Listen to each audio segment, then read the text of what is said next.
Ospravedlnenie by som chcel adresovať všetkým tým ľuďom, ktorí na toto testovanie nejdú z vlastnej vôle. A idú na to testovanie preto, lebo si uvedomujú, že podmienky sú nadstavené tak, že inak by nemohli ísť do práce a nemohli by ako tak slobodne žiť. Je mi ľúto vašich pocitov, ale hovorí sa, a je to pravdou, že sloboda bez zodpovednosti vedie k anarchii.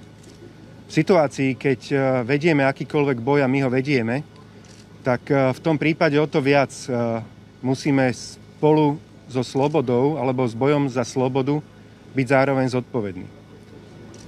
Prepáčte mi, áno, že sme vás donútili ísť na tento test. Ale tým donútením sme chceli len, aby ste si uvedomili, že sloboda musí byť spojená aj so zodpovednosťou.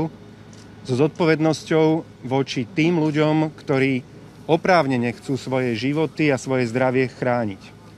So zodpovednosťou voči ľuďom, ktorí nemajú na to, aby sa bránili, ktorí sú najslabší spomedzi nás, či už sú to onkologickí pacienti, starí ľudia, alebo ľudia, ktorí majú mnoho rôznych chorôb, ktorí sú najzraniteľnejší v prípade ochorenia COVID-19.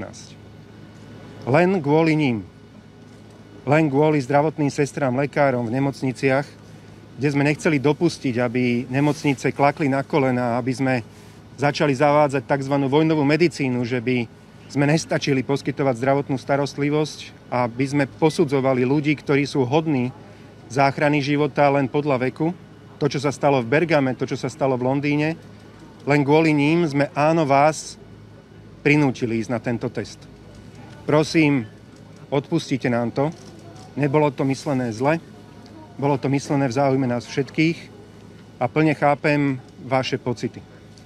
Napriek tomu vám veľmi ďakujem, že aj keď ste vedeli, že je to prinútenie, ste sa tohto testu zúčastnili a pomohli ste spoločne.